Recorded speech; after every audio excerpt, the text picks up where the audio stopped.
But we have this hope in jars of clay to show that this all-surpassing power comes from God and not from us. We are hard pressed on every side, but not crushed, perplexed, but not, in despair, persecuted, but not abandoned, struck down, but not destroyed.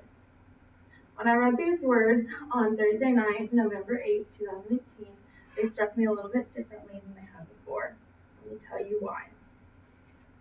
The day before, November 7th, had kind of been a rough day for me. I had gotten a really bad grade back on an anatomy test, which is kind of usual for me. And then I had mixed up the days to fly home for Christmas, so my dad was having to switch flights, which if you've ever done that before, costs lots of money, so he was really mad at me. So I just wasn't having the greatest day. Yeah, not great. So that night was actually the first men's basketball game here. So I thought, I'm going to go to that. I love sports, like it'll be fun, kind of relax, whatever. While I was there, I ran into a few friends who, after talking to them for a little bit, they told me that they were going to Borderline that night. And I, from the South, I love line dancing. I love country music. I was really excited. So without hesitation, I said yes. I ran to my room. I put my cowboy boots on, and I got ready to go. We left around 9:30 p.m. And then when we got there, we were turned away at the door. I did not bring my driver's license, and you have to be 18 to get in, so they're checking. I hadn't been there before, so a friend had told me all you need is your phone, your money to pay to get in, and your student ID. So that's all I bring. So anyway, I go, and the person checking our IDs doesn't let me in like they shouldn't. And it was a female, so there was no like trying to sweet talk her. And so let's do it anyway. So anyway, my friends were like, that's okay, we'll just go back to campus, get your ID, it's fine. And so on our way back to campus, I remember the thought crossed my mind, maybe there's a reason we had to leave, like maybe we shouldn't go, but I kind of let that pass because my friends were so nice about driving all the way back and getting my ID, and so I was like, oh, it's fine, like it'll be fun. So we get back to Pepperdine, one of my siblings runs out my ID, and then we head back to Borderline. We arrive there the second time at 11:10 p.m. We walk in without any issues this time. We find our other friends who had already been there, and then I make a beeline for the dance floor. After a few minutes of struggling through some line dances that were a little bit more difficult than I anticipated, all hell broke loose. I was on the side of the dance floor talking to my friends when we started to hear gunshots, and I remember immediately knowing what that was, and I was thinking, why in the world am I hearing this right now? Like, that's really strange. And then I saw people start to run and scream. I thought, oh crap, like this is happening right now. So I ran to and hid behind this back wall, and then eventually I got out of the building. While I was behind that back wall, I ripped off my cowboy boots because I had kind of slipped, and so they were slowing me down. I was like, I can't deal with this right now. So I take them off, and then I run outside. And after running barefoot through the parking lot, hiding behind a tree again because more gunshots had gone off, and then running again, I finally reached safety. And then the search for my friends started. At the time of the shooting, I was surrounded by all 8 of my friends that I was there with, and then seconds later, we wouldn't see each other for the next 3 hours. While I was waiting for my friends to hear if they were safe and to where they were and when we could meet up, I started to call people back home and people at Pepperdine. No one answered me when I called home because it was in the middle of the night there.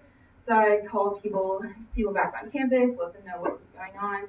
And then at around 2:15, all of my friends we were able to get back together again and then go back to campus.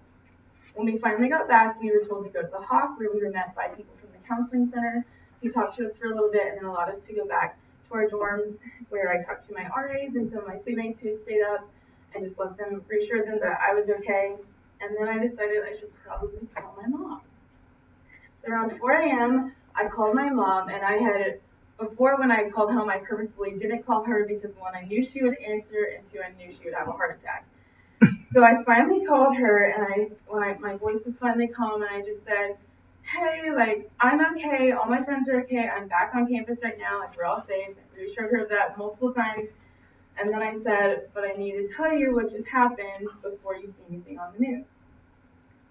So as I'm telling her what just happened leading out, most details so she wouldn't completely freak out, she turned on the news and saw what had happened for herself.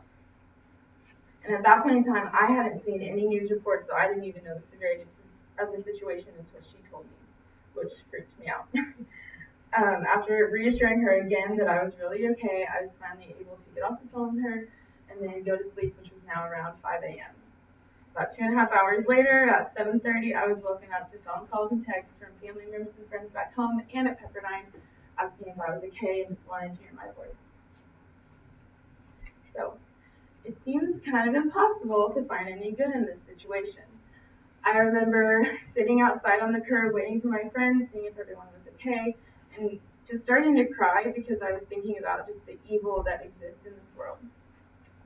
But I also remember waking up the next morning to a new day. I remember friends and family calling and texting me, asking if I was okay, getting FaceTime calls and phone calls, and just wanting to hear my voice and see my face for themselves to see that I was okay.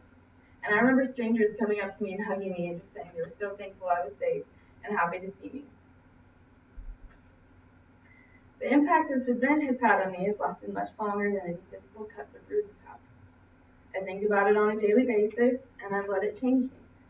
I've let it change how I live every day and how I treat other people.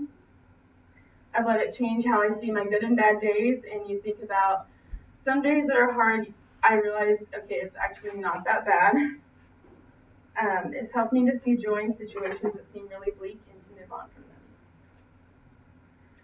While I've learned a lot of lessons from this event, one of the biggest things has been to be resilient and strong in situations.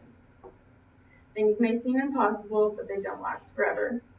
You have to pick yourself up and let yourself move on from them. But you can't do it alone. You need the Lord's strength to help you. So Thursday night, when I read the verses 2 Corinthians 4:7-9, they looked a little bit different to me.